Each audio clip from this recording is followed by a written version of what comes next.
be here. Thank you. And it's a great honor and privilege.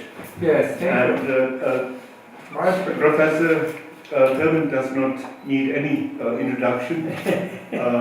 He used to teach at Columbia. I'm still on the faculty. I see. I still get a paycheck. Very small. Very good, very good. You know, I'm not a physicist. The scientists get the big money. The Right. humanists is Right. Oh, that's so important. So Professor Thurman is a long-time friend of His Holiness the Dalai Lama and Tibet. And he is the founder of Tibet House, Co-founder with yes. co-founder. And Tibet House still plays a critical role in highlighting the issue of Tibet We try. to Americans. And so we are very happy to have you here. Thank you. And as I've requested you before, Yes. please just talk to us about the Tibetan Buddhism Sure. in the West and Yeah. how this can be sustained. Yes. Before that, I would like to request my research colleagues Yes. to just introduce Oh, themselves please. and the areas of their research. Okay. After they have completed their introduction, Yes. could you So please? this is actually a think tank, right? What you call think tank. It's policy It's a studies. tank. I don't know how much thinking we do. Fact 10. Only fact 10. What's that? Fact 10. Just like few. Fact 10. We're telling the fact. So I'm Okay. saying. Good. Then nimshi So please. Yes. I'm Rinzin Dorje. Yes. I'm trained in political science. Completed my doctoral from Madras University. Oh, Chennai. great. And so here in TPI, I'm working on the infrastructure build-up or Okay. development in Tibet, Oh, great. like transportation, urbanization, and tourism. How it impacts the Tibetan Oh, okay, good. So you're a political scientist. Yeah. So you can tell us in America how we can escape from the insane government we currently have. Really? I don't know. I'm taught in Indian political science. Yes, yes. Yeah, mostly. And touch upon the Western political thought, Right. philosophy, Oh, not the contemporary political system. Wonderful. Yeah. okay. Yes, Kucho? My name is Pablo. I'm Tibetan. This is one of the former political prisoners in Tibet. Yes. Right now, I come here in India for almost 26 I years. see you came from Tibet. Yes. Oh. Almost 4 years prison, Chinese. I see. Yes, then Oh, you were in prison? Yes, 4 years. For 4 years? Oh, sorry. Tachi, and then also Buddha. I see. Good time. Oh, in Lhasa. And I escaped from it. Oh, you escaped? Yeah. Very good. 26 years ago. That's really good. So you look healthy now. That sounds good. I'm so sorry. I'm Terrible. present this book for. Oh. Oh, thank you. For this book, Oh, cannot be cursed. I agree. It's wonderful. I walked almost 2 years and collect a picture. Yes. Shooting from this. Yes. Yes. Then you're Bhagor, that's you. Bhagor. Thank you. Oh, Gajan Master. Oh, oh, yeah, yeah. Thank you so much. Did you sign, did you inscribe? Yes, Thank you. Yes. Thank you, thank you. So, yes, sir. Karma Denzi. Okay. I'm doing research on education in Tibet. I'm very hard of hearing, I'm sorry. I'm sorry. I'm researching on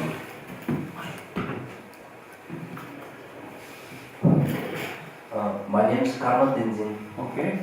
I'm researching on education in Tibet. Okay. I finished my MPhil from Madras University. Okay. Okay. All right, thank you. That's it. Okay, great education. School of Education. Yes. My name is Tenzin Suldin. Okay, so this here. Tenzin Suldin.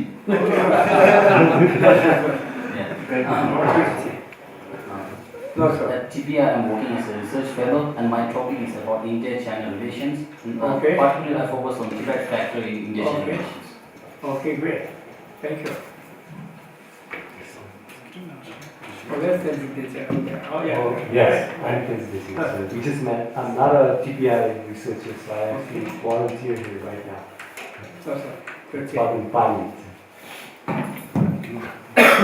Hello, I'm Tenzin Dala, currently doing research on Okay. social media and internet activism as well as cybersecurity. I finished my MPhil from Maharashtra University. It's been third year working over here. Okay. Thank you. Oh, thank you. Yeah, Yes, I'm Thurman and I work in Department of Home Department. Okay. Yeah, I'm not a research fellow at TPI. Okay. A little talk here. Please speak. Hello, my name is Tenzin Desel, Okay. and I'm an anthropologist by training.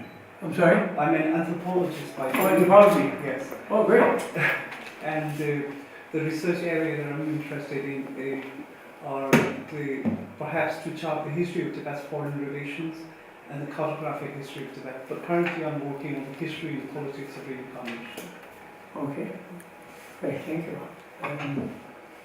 Yeah. My No, I- question.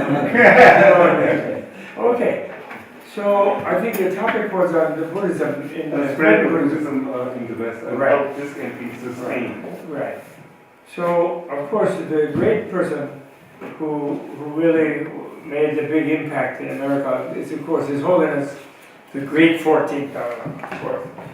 And what is unique about his you could say, propagation of Buddhism in America is actually very integrally related with his whole interest in science, actually. But,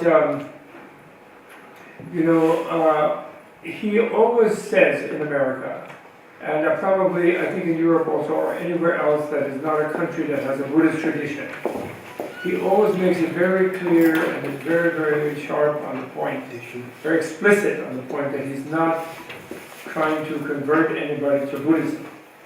And even he says that he wants everyone to keep their grandmother's religion. It's either Jewish or Christian or Muslim or Hindu or whatever it is. And of course he's the same here, he has the same approach here. And I must admit, when I was younger, because I personally, I was not really, I was born, should have been a Christian, but I was not really a believer. You know, I always liked Jesus, but I thought God was a little bit of a dork. It's an American expression. He was losing his temper, you know, and he was like mean to people. You know, God was always like a little bit worked up, you know. And so I never believed in that. And I also was not a materialist. I wasn't necessarily convinced about, you know, like scientific materialism. I didn't necessarily believe in that either. And that's why when I discovered Buddhism, it was like coming home or something. I really, when a teenager, oh, that's great, that's right.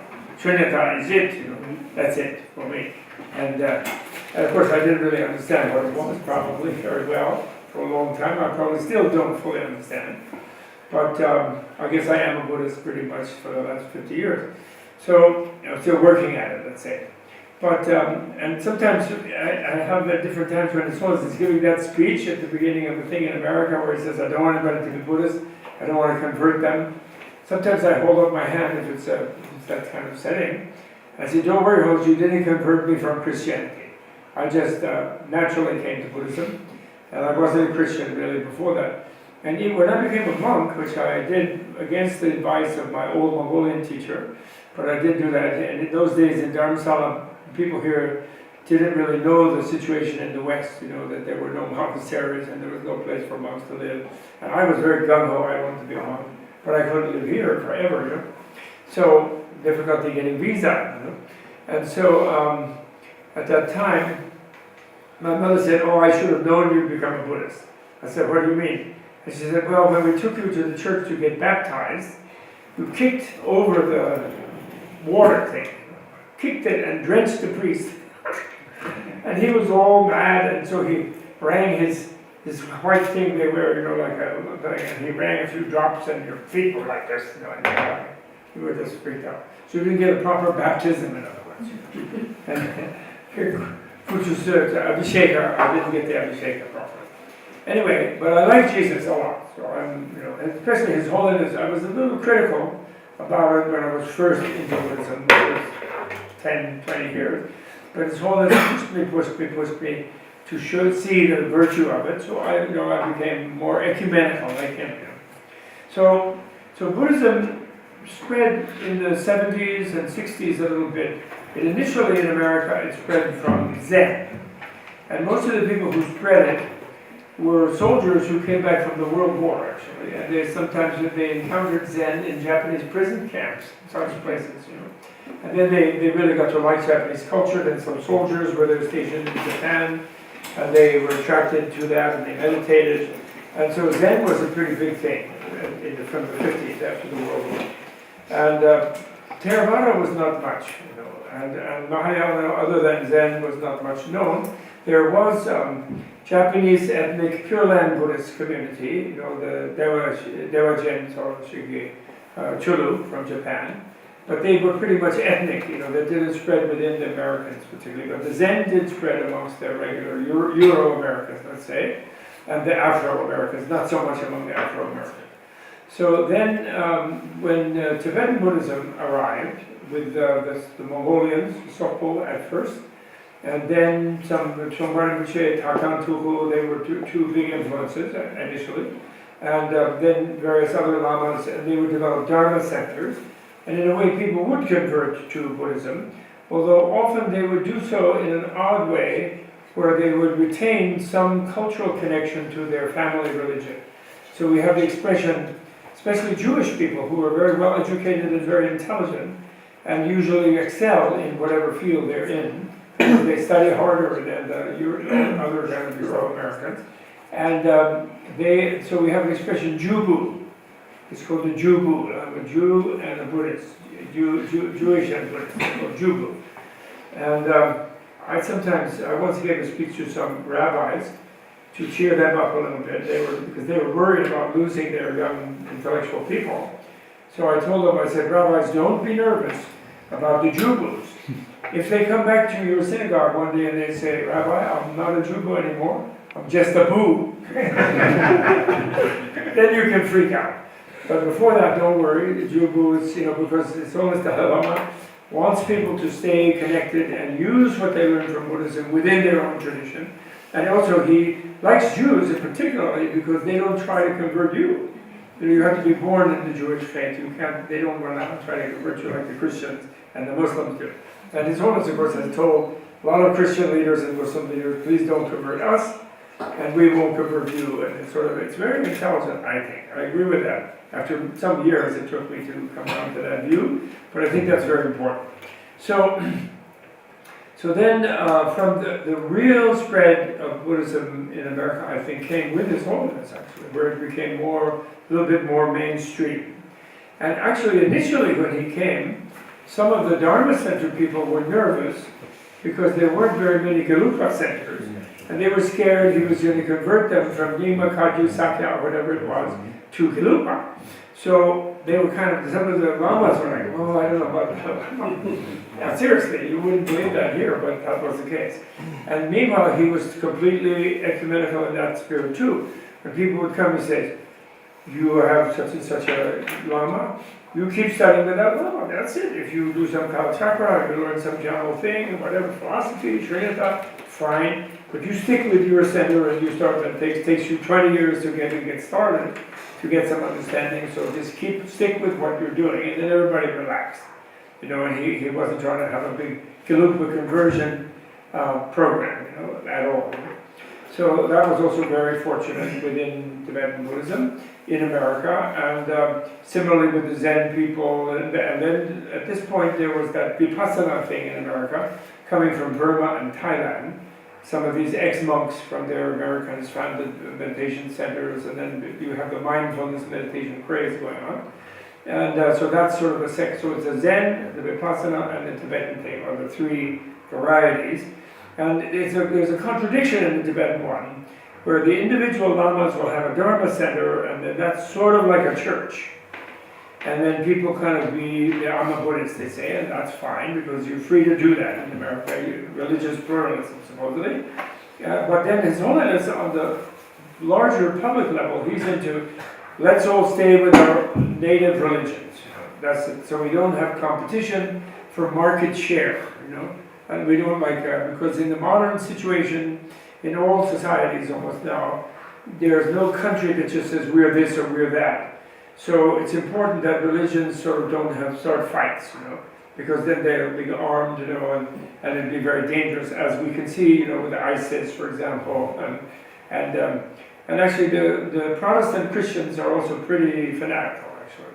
They're quite, the Catholics are kind of cool.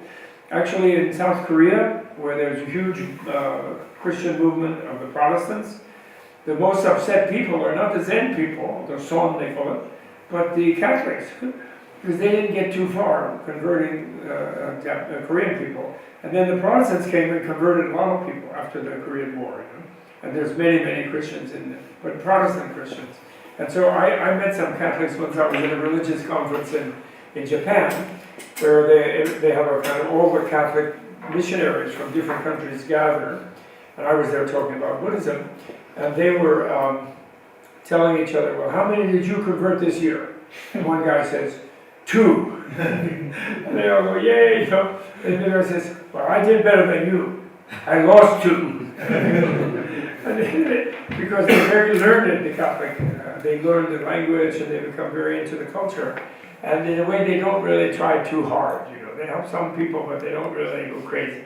But they were all really upset about the Protestants, you know, the Baptists coming in, converting lots of people. And the Zen people also upset. So anyway, His Holiness wants to avoid that on the planet in this 21st century, and I think he's really smart and really correct to do that. I agree with him.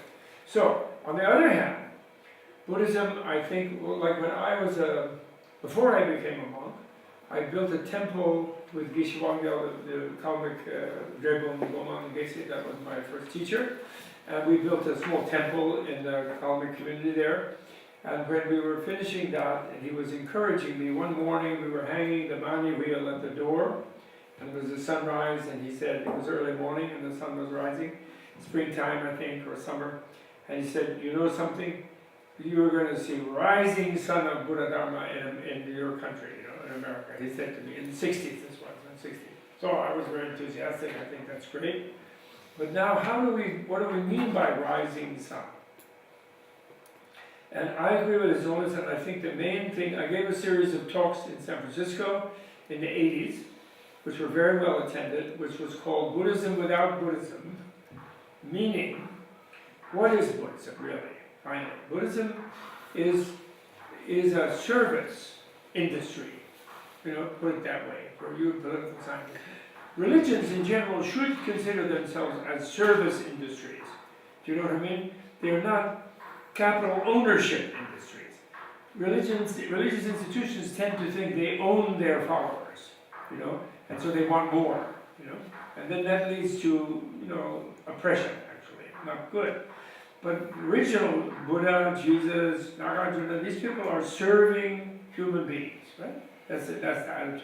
You know, have a better life, understand the nature of reality, you know, control your negative emotions, be happy, be prosperous, etc. Attain nirvana, enlightenment, whatever you want to say. In the case of the theistic religions, you know, be moral, be ethical, believe in God, be saved, go to heaven, right? Or Hinduism, moksha. So they all have some service they want to offer to people. And Buddhism has excellent mental services. You know, it has the meditational one, but it's not just meditation. People all may think it's just meditating. The problem is, ignorant person meditates, and then they just become more ignorant, stronger about their ignorance, you know, because they're meditating on their ignorance. I know one really great Zen master one time, and in California, and there was a summer seminar, and he invited me and several Japanese professors to give lectures on different sutras. You know, I talked on the Jima Mepa Trapa Tenbito, which I translated to English, and someone else talked about something else. And then at one point in the question and answer period, the Zen students, who are fierce meditators, you know, they asked the question, why are we studying sutras? Why aren't we all meditating? You professors should join us and let's meditate. So then the Zen master who invited us, his name is Sasaki Roshi, Japanese one, he jumps up and says, wait a minute, I start to answer, and then he said, I will answer, because I invited you, I will answer, he says. Then he looks at his students, the 40, 50 of them, who were rebelling, you know, against having to learn something about sutras, you know. And he looks at them and he says, you guys remind me of a bunch of chickens who are sitting on round stones waiting for them to hatch. Stone, like it's an egg, you know, waiting for the stone to bring a chicken out. He said, and you can sit there forever and it'll never hatch. And then, why? What is the stone? The stone is your ignorance. So if you meditate based on that ignorance, you will never get enlightenment. You may be clear mental calmness, you might feel more peaceful or something, but you won't change. You'll be the same person, you know, because you haven't analyzed. You know, and he's really basically like a kind of vipassana. He's talking, you know. You need plato, you know. You need somebody, you need dagme, you know. So I think that's really true, and His Holiness does the same. When he gives a lecture to a Buddhist group, he talks about compassion and ethics and things, but he really talks about shunyata very strongly, dharma, and he gives complicated things. And some people get frustrated. They even fall asleep, actually. When he talks about something like chuti dharma, like chokseti, and he died on and he take number 10 and then chokseti, he was like that. And some of those ladies who love his own, they're like fall asleep. And then they wake up and say, oh, that was wonderful, oh, that was sorry. But he's making the point that you have to learn something. So Buddhism has very strong philosophy, better than in Dignaga in the 5th century, you know, 5th Inji century. He had the same understanding about the role of language in controlling perception, you know, perceiving things because of your concept, you know, Munsum and Chepak, you know, like Dantan Tempa and Kunta Tempa, the way, you know, in logic, you know, Buddhist logic, that Kant in Germany, Immanuel Kant had in 18th century. The Buddhism was therefore 14 centuries ahead. Chamakirti and Nagarjuna are like quantum physics, actually. And that's actually not, that's not just crazy to say, that's actually true. And it's just beginning. There are some philosophers, actually the philosophers are more arrogant about Western philosophy, it's so great, except a few. Maybe some of you know Jay Garfield, who works with Geshe Samden at Cuts, you know, in Thurman. There's a few like him who really begin to realize how important Buddhist philosophy is. Then Buddhist psychology, not just meditating, but also how the Nyumo work, you know, anger, lust, pride, confusion, delusion. Extremely good analysis, how to learn to control and improve your mind, you know, and to become a happier person. So really very, very good. And ethics also, you know, Western ethics is really fairly useless. They're very proud of human rights and everything, but when they first invented human rights, what were they doing? That's 18th century, Rousseau in France, etc., J.S. Mill in England. They were conquering the world and committing genocide in many countries. You know, conquering India, killing people, the Indians in America, they're killing, the Africans, you know. So one of the reasons is, one of the reasons is that materialism gives you no consequence. You know, you could be a killer and you die and there's no consequence. You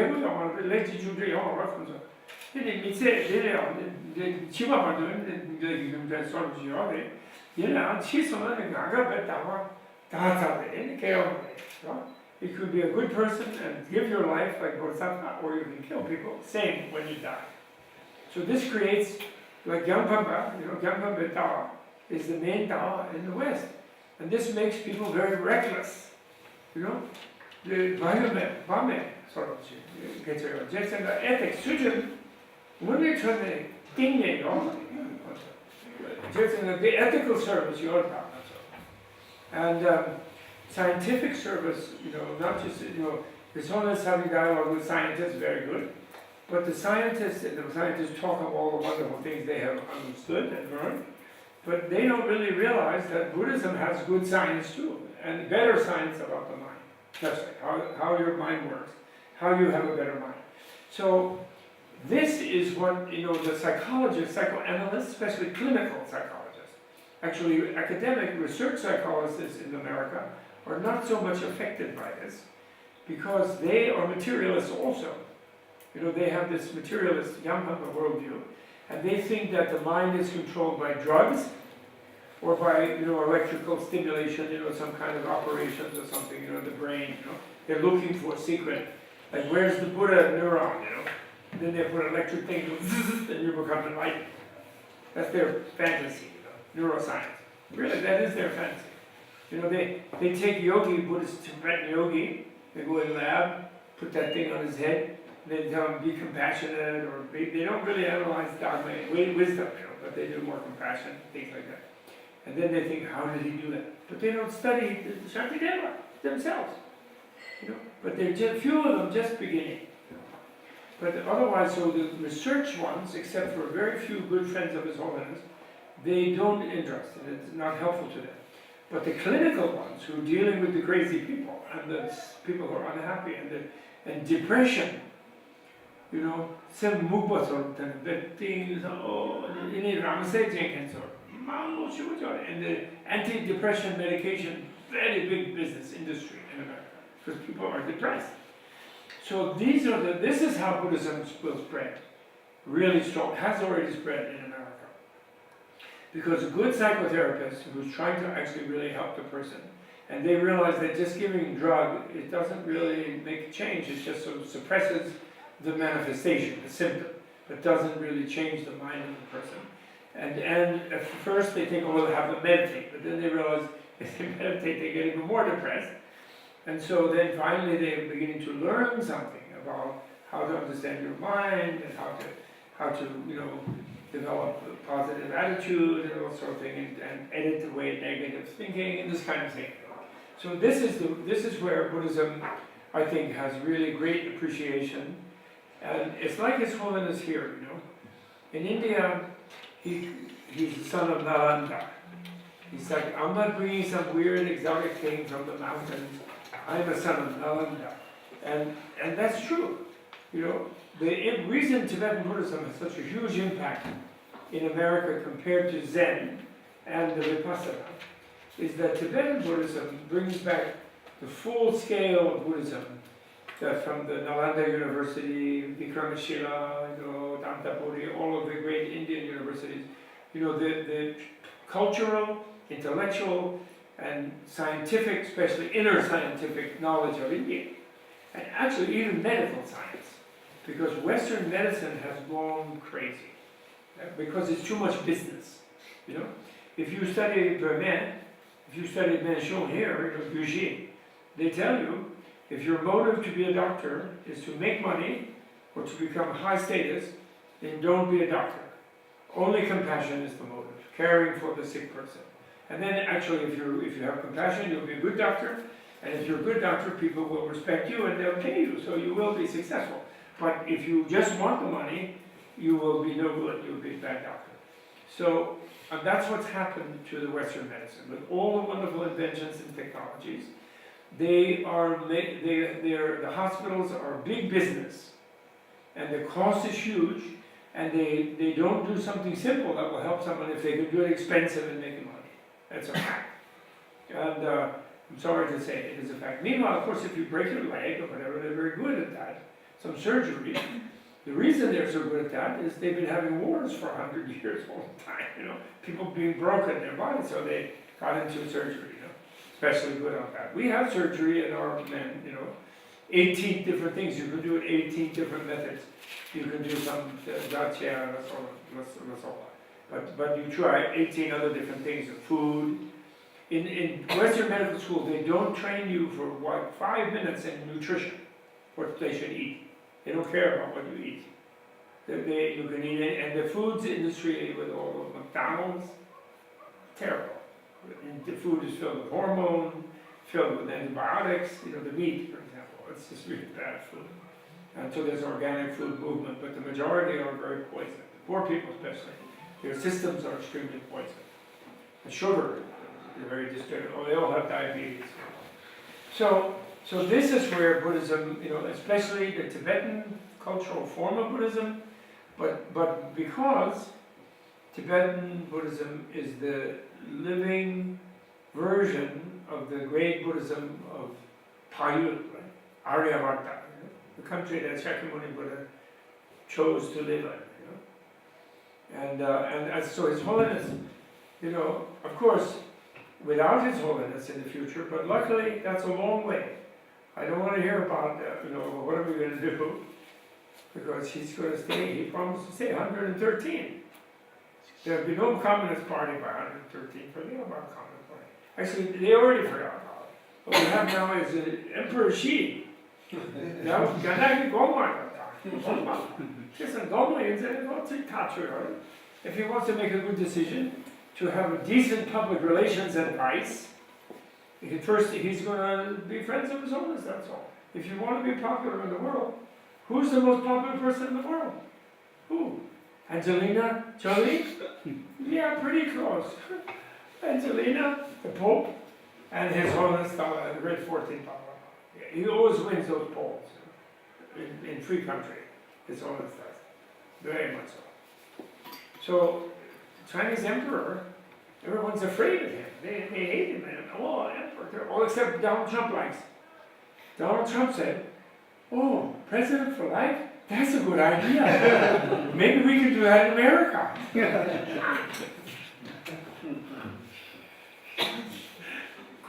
He needs Buddhist services for sure. He needs psychological services, definitely. Anyway, never mind. Even Tibetan tea will become very popular.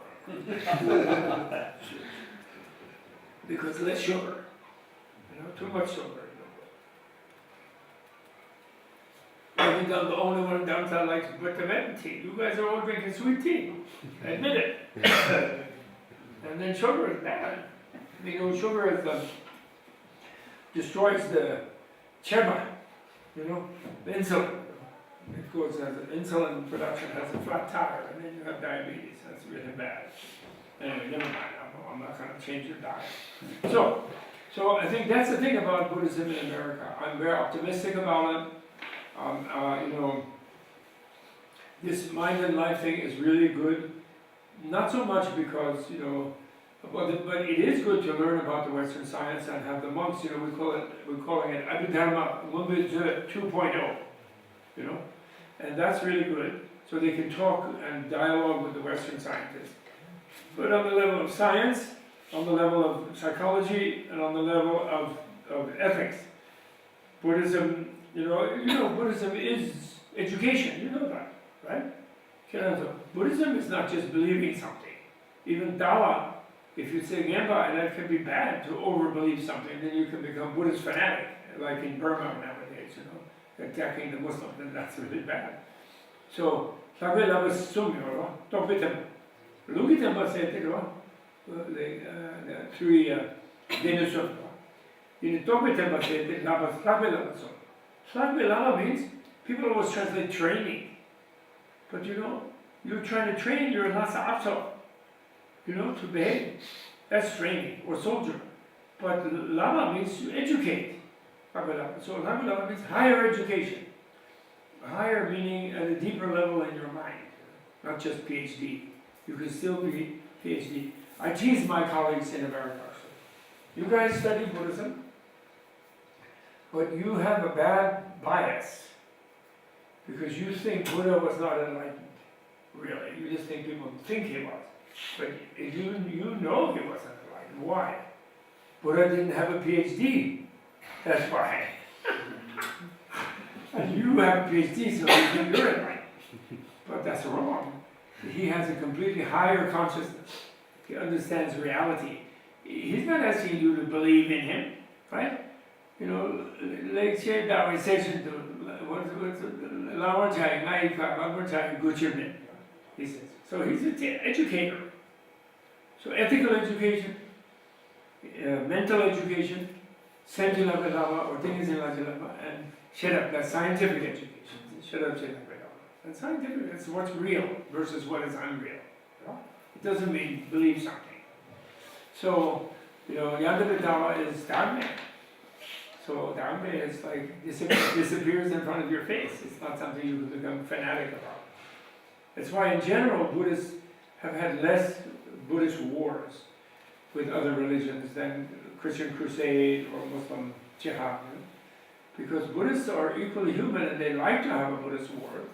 But how can you have a Buddhist war? You say, okay, charge for selflessness. Whoops. For shunyata. Well, where is shunyata? You know, you can say for God, now and then you will kill somebody. But not for shunyata. You know? It sort of takes the wind out of your sails for a fanatic. Buddhism does. But still you can have Buddhist fanatic, but it's a little more difficult, that's all. Nowadays, unfortunately, because of Burma and Sri Lanka, the way those bhikkhus are behaving with the Muslims and the Tamil, they are giving Buddhism a bad name, and they're trying to say all Buddhists are like that. But they can't do that logically. Okay, so that's my main thesis today. I know time is short. I know that Tibet had to leave because his brother is taking his brother to the bus. But I have no rush, but you all maybe want to go home too. So maybe if you'd like to ask some question, that's my theory. In other words, like Taratuga once told me, he said, don't ever think, because he also had the wisdom of His Holiness. He said, don't ever think that America or Europe is all going to convert to Buddhism. Then that's sort of a religious way, because if you act like that, then that just is going to cause conflict. It's just like more conflict. It's just a name anyway. But the knowledge coming and the education system from the Buddhist tradition coming from India and expanded and refined and developed and perfected in Tibet, that one will have a worldwide impact. There's no question about it. I feel sure personally. Although I'm personally a failure. In one sense, that when I was a young professor in the 70s, I studied 6 years Tibetan. I was a monk for 3 or 4 years, then I kept studying, and then I decided I had to be Lamtek again. It was the only way I could keep studying because I actually really love Buddhist philosophy, Buddhist everything. And so I went and got a PhD and then became professor. And when I did it, I swore, I said, by the time I finish, philosophy departments in U.S. University will teach Nagarjuna, will teach Tsongkhapa, will teach Chandrakirti, Dhammacakka. I said, I'm going to see to it. But they still refuse, they're only German, French, in philosophy departments. There's such a thing as called religious studies department. Then they let you study Nagarjuna and this and that in university, but they don't, still mainstream won't accept it as a philosophy. So I feel I failed that one. Personally, or it's just that it was too difficult. But few places the door is opening a little bit of a crack, but not really properly enough. There's still resistance, cultural resistance, arrogance about Europe is so, because we have nuclear weapon, we're smarter, right? Because we can destroy the world. In fact, we are destroying it. That means we're smarter. This is that's a no.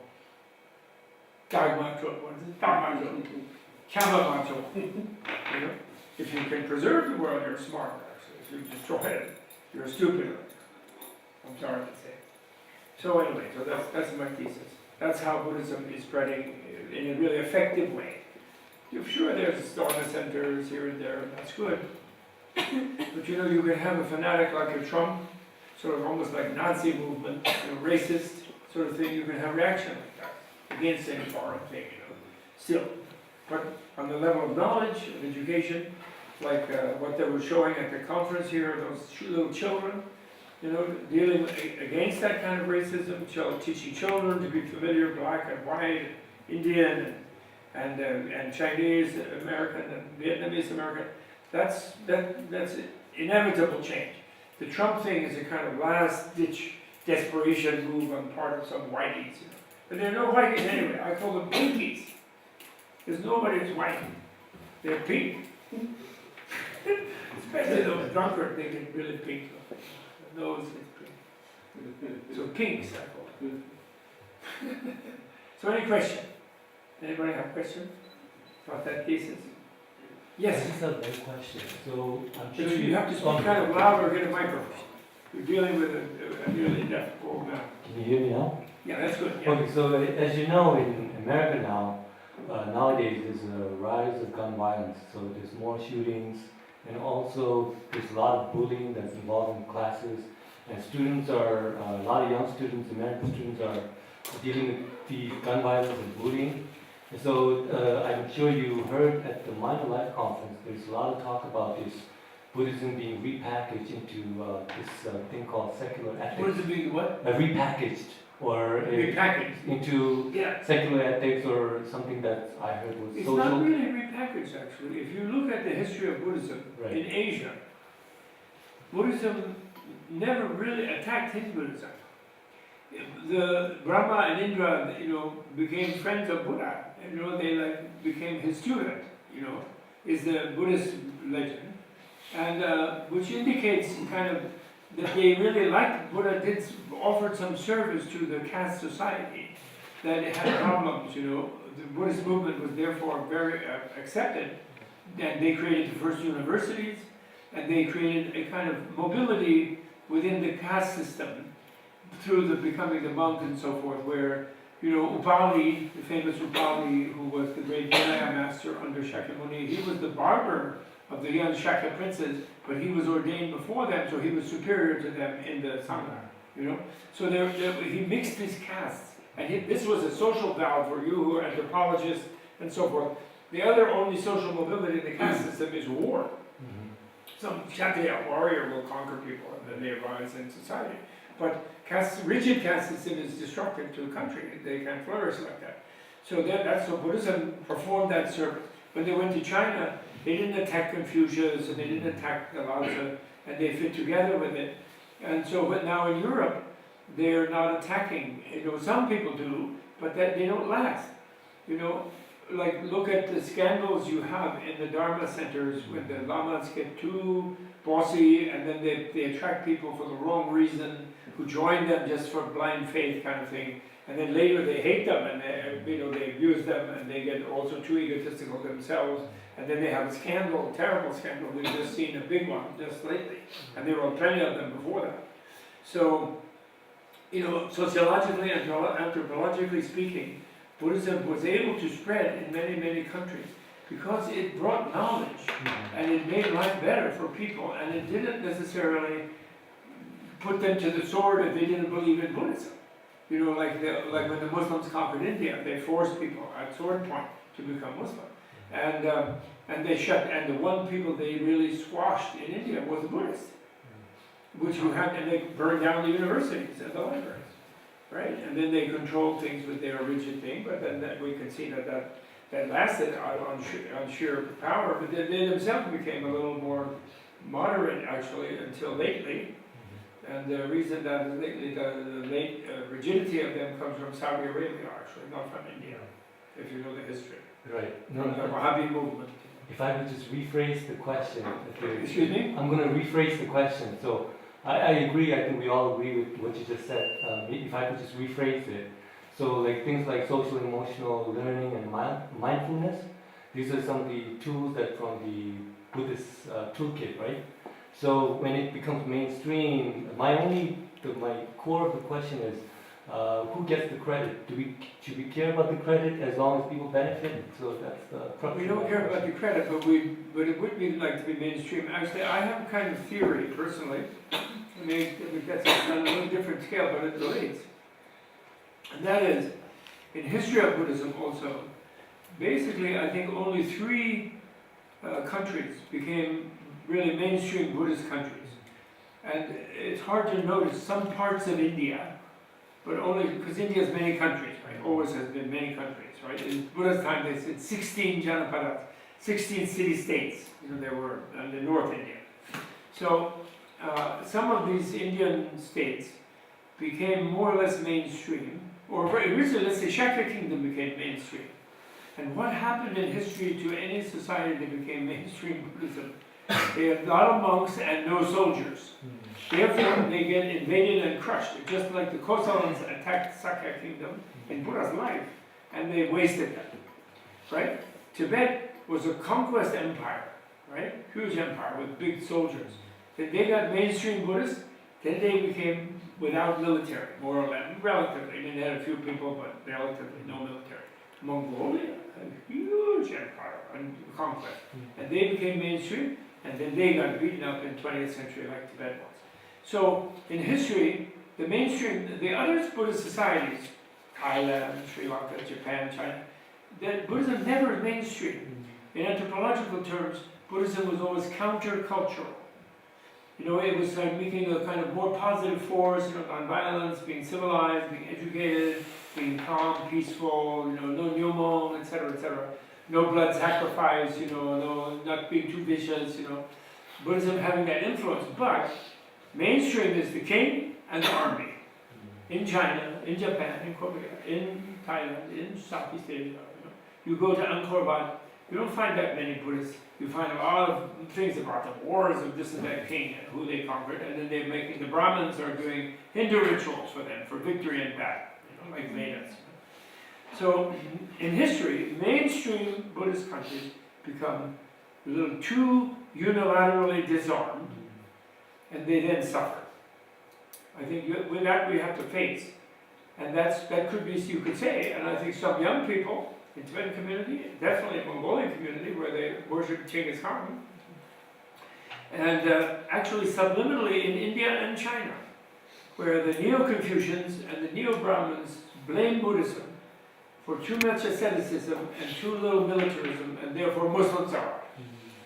That's a sort of theme in both Indian and Chinese culture, actually. And it's a valid one. We have to admit it. However, in 21st century predicted by His Holiness the Great 14th Dalai Lama, one thing that is a big obstacle for every country is excessive military. You have a big military and you go bankrupt, like Soviet Union did. Like US is basically bankrupt. All the treasury bonds are owned by Chinese. Okay? Now if China starts spending huge military budget, they'll go bankrupt. So Japan and Germany lost the war.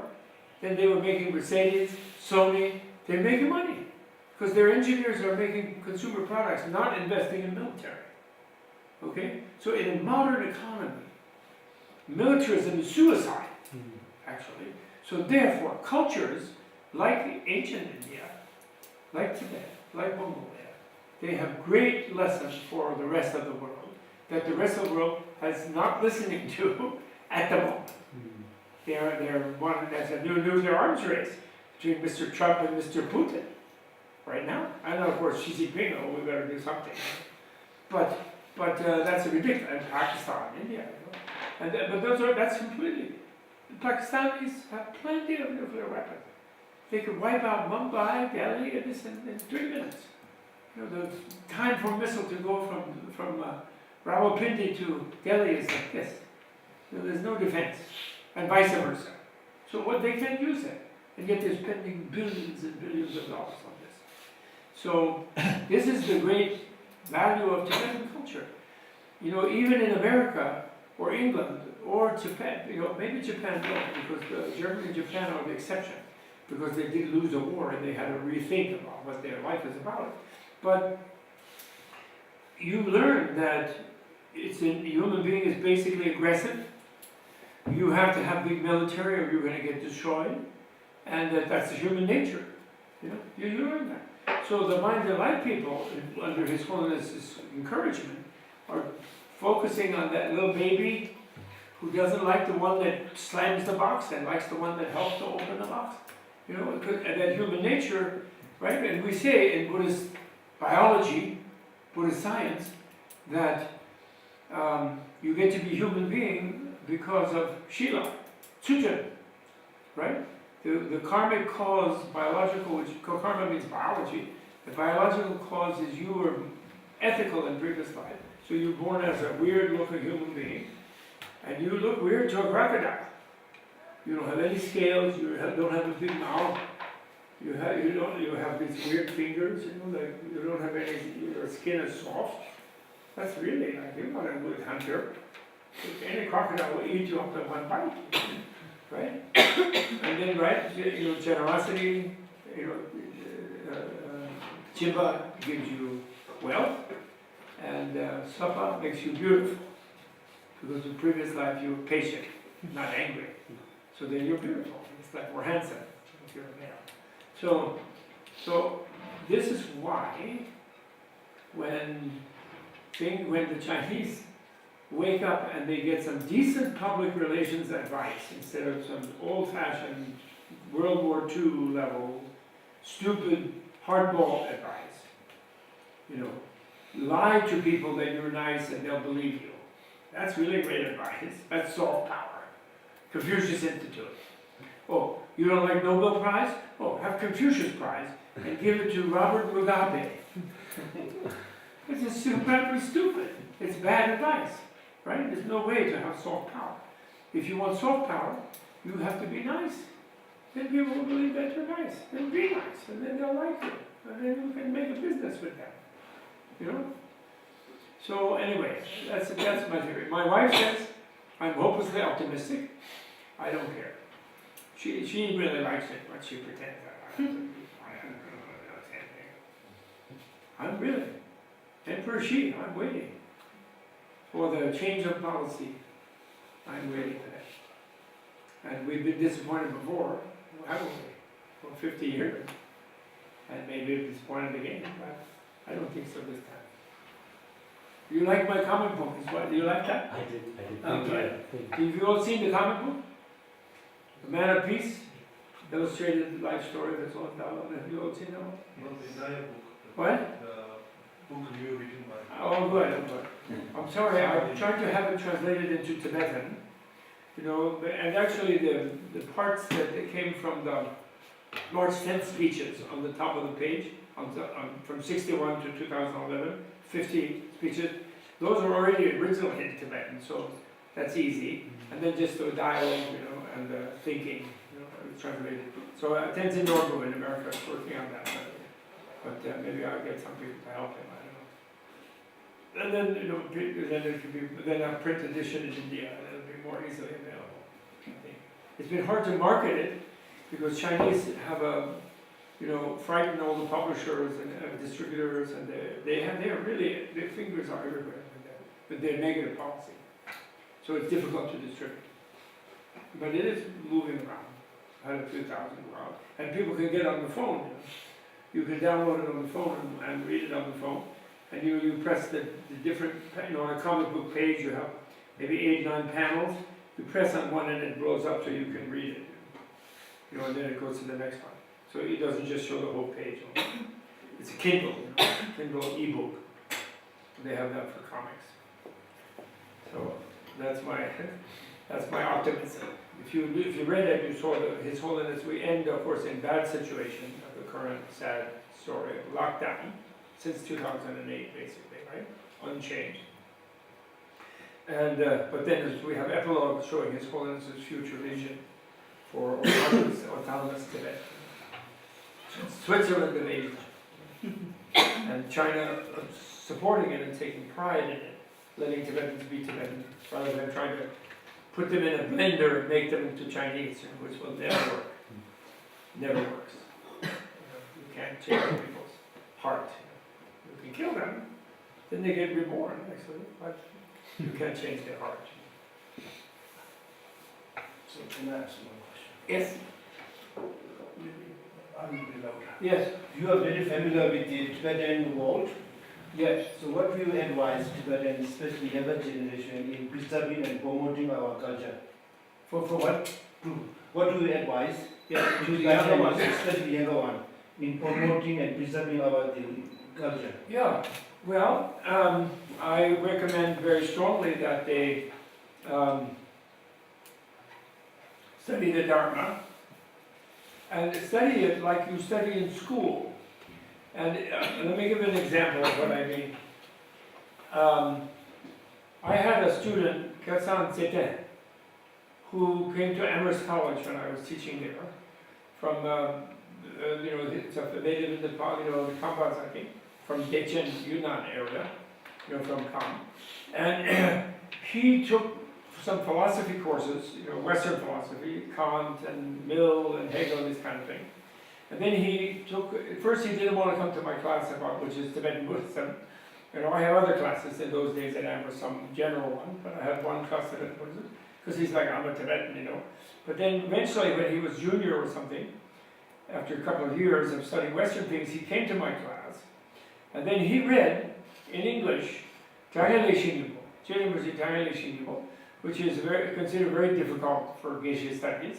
You know, it's Semsamba, Rangju, Umapa, Tanjirwa, Sobai, it's supposed to be very difficult. And it is difficult to really deeply understand. Of course, I'm sure I don't fully understand myself.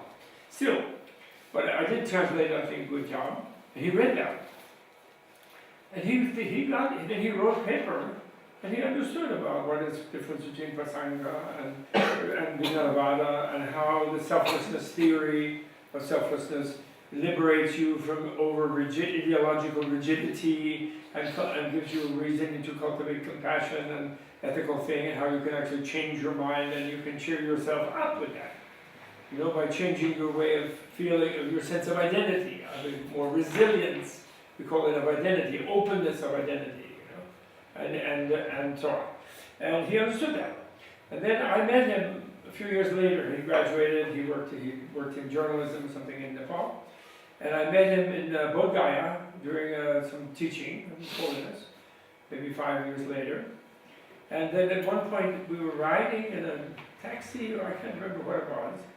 We were riding somewhere in a bus, taxi, and he was riding with one geisha. So, you know, they weren't really chatting with each other much, we were kind of chatting. Then I said to this cousin, I said, tell geisha that you read Dangale Shingibo. The geisha said, Dangale Shingibo, geisha like, what? Dangale Shingibo? No way, you know. In other words, no lay person is going to read that. So, you know, but he did read it, and he did understand it roughly enough where it was working in his mind process, you know, this kind of dogme, Gansaki dogme, Chuti dogme, this kind of complicated thing, supposedly very complicated, but actually very common sense too, and very realistic, and fitting actually with the best modern psychotherapy. And so he started then, you know, like Geshe asking a question in Tibetan, but the guy didn't read it in Tibetan. So he didn't know some terms like Rangyu Gakpa, Rangyu Ta, you know, some terms like that of the more difficult subjects in the Tibetan, you know, that the Geshe will debate, you know, for weeks and months about, you know. So then he was sort of couldn't really answer the Geshe. The Geshe didn't know English very well, so he couldn't explain well in English, and I was trying to mediate.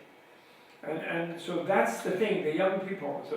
So the young people can learn the Buddhism, not to the level of a Geshe Larapa, of course, but to and one who becomes a Neljapa, actually, and really even goes beyond the intellectual knowledge of the Larapa. But they will learn enough to have it affect their lives and to respect that scientifically, you know, as if it was a realistic thing. And even that will make them immune to becoming materialistic or communist, you know, like wrong ideologies, you know, Lokta, you know, Chije, Lokta sort of thing. And then they will really realize how great Tibetan culture is, and they'll all elements. And actually, when His Holiness asked me to work 30 years ago about Tibet House, I was a little discouraged about it, like, how can I do that, you know, like, I'm not rich, you know, and I'm not my daughter, you know, I'm not famous, you know. And so what can I do, you know? And I had this dream, and in the dream, you know, I saw a network of Tibetan medicine centers around the world. You know, like Menla, we have this little one Tibet House has in the Catskills. Someone gave us some land and building. We have something called Menla Rija, and retreat means like Rija, it's almost the same as Tibetan. But I saw many of these, you know, relating to His Holiness' vision of Switzerland.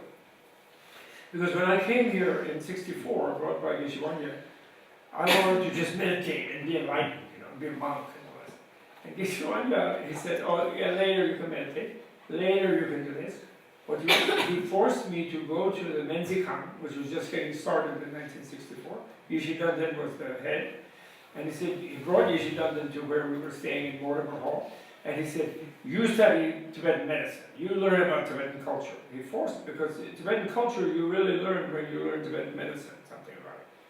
So, you know, what I mean to say about that is Tibetan young people will respect and preserve their own culture when they realize it is superior in some respects to the modern materialistic machinery industrial culture. Industrial culture seems very powerful and seems very seductive, and oh wow, computers and nuclear weapons and subways and motor cars and all this is all great. But actually, it's a little backward, it's underdeveloped on the level of what's the meaning of life, of your own sort of heart, family, you know, cheerful, happy life. It's not really helpful to a happy life. And many, you know, hippies who come here, because they have woken up to the meaninglessness of the industrial thing and the danger of it, especially now. It's not only military danger, it's the global warming catastrophe, the weather catastrophe is really happening. You know, the North Pole and South Pole are really melting.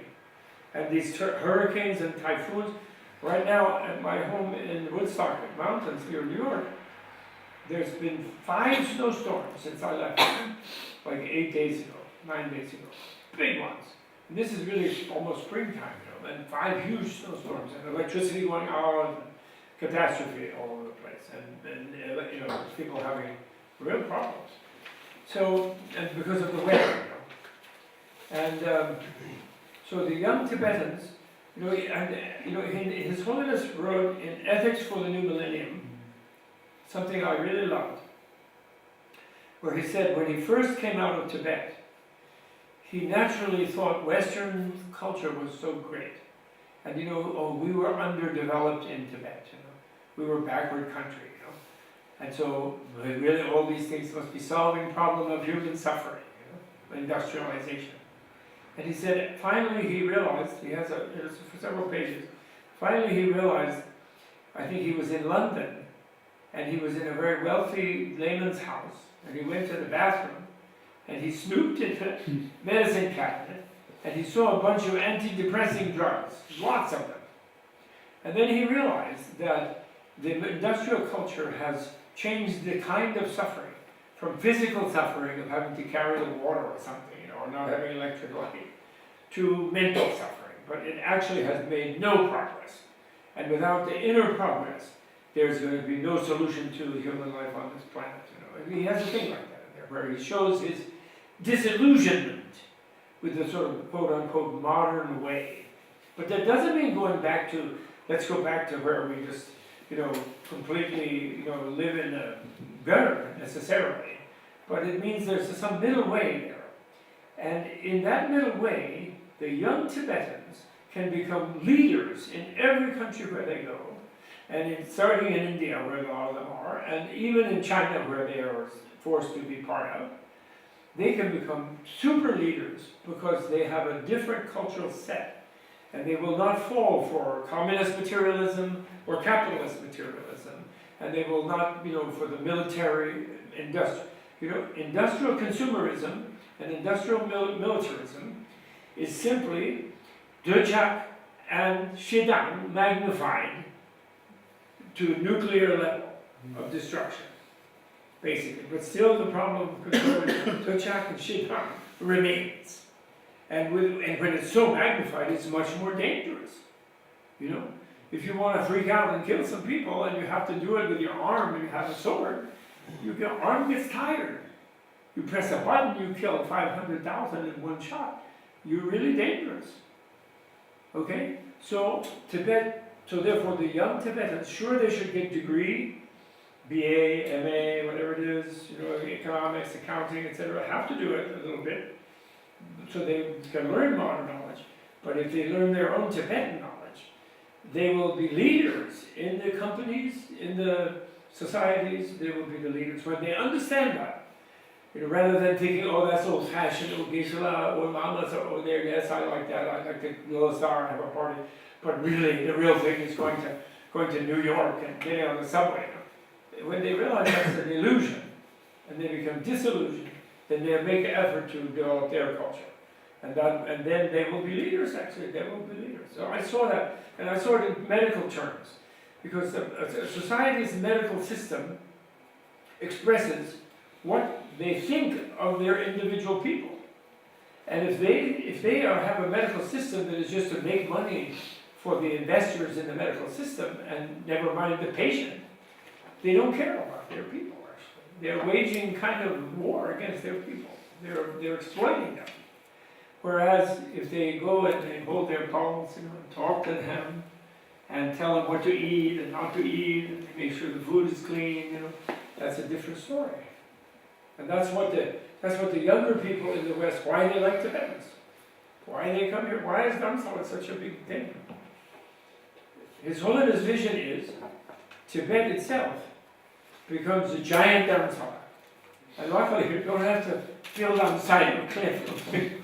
You have more room, don't have to drive your car and worry about it, and drive your motorcycle off the cliff.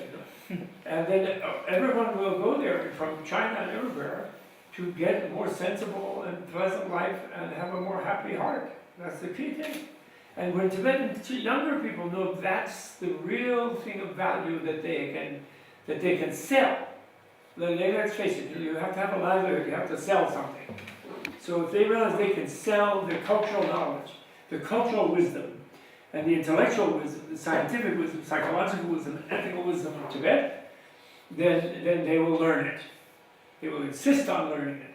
Not just some story, only some history, but really learn from the inside. And in this light, Geshe-la has to develop ways of teaching so that you don't just have to be a monk to go and debate for 6 years on Parchin before you can take your Parchin exam. But they have to have ways of teaching that, like science, in the classroom when they're also going to study economics and history and other things. That they do to some extent, but not enough. So just like I said, there was that Geshe-la. He couldn't believe that young man really had some understanding of Uma, and which he really did. Not enough to be Varama, but enough to change his life and to respect it. Okay? Is that clear? Do you understand? I gave this kind of talk in Ladakh, in Bhutan. Like in Bhutan, they say they have this gross natural happiness idea. Meanwhile, the kids are all educated by teachers who come from South India, mostly Kerala Christian, who have modern view, and then they go to their bakshi, their, what do you call it, their lam, they call it in Bhutanese lam, and their gomchen, and that's an old-fashioned, nice cultural thing, they think, but it's sort of something backward, and the real thing they learned is how to be modern. So they all moved to Thimphu. There's not enough jobs, there's no factories, then they watch Hindi movies and they take drugs, then they're in a heated apartment, parents live in that cold Bhutanese house, and the parents can't stay in the apartment and they can't stay in the house. And there's a gross national misery. Because they don't know how to teach, so the lams don't know how to teach the young people the Dharma in a way that fits and can compete with the modern Dharma. The Gyampan, which is Gyampan Betawa, face it, that's Gyampan Betawa, Lokta Shuk Chit Chirte, Gyampan. Gayomani Dandayomani, Mitsidil Dandayomani, she's on the Mepanin tag. Then it comes on Mepanin, no point to life. You have a problem, then you go, you finish. And then they were just sleep forever. No way. You get reborn and then you have a headache in the next life. Because you blew your brains out on previous one. Okay, thank you. I know. You have to stop. No. My wife is not here. My wife goes like this. Big tank. Okay, great, wonderful. Thank you, Professor. Yes, thank you so much. This one should be everywhere. Well, these are real speeches of his. We would like to keep this at Tibet House. Oh, yes. So that readers To market, we should talk about that. We'll market it there. Maybe we can reprint it somehow. Tibet House is now we're beginning to work on how to market these kind of things. And thank you. And we're so sorry you were in prison for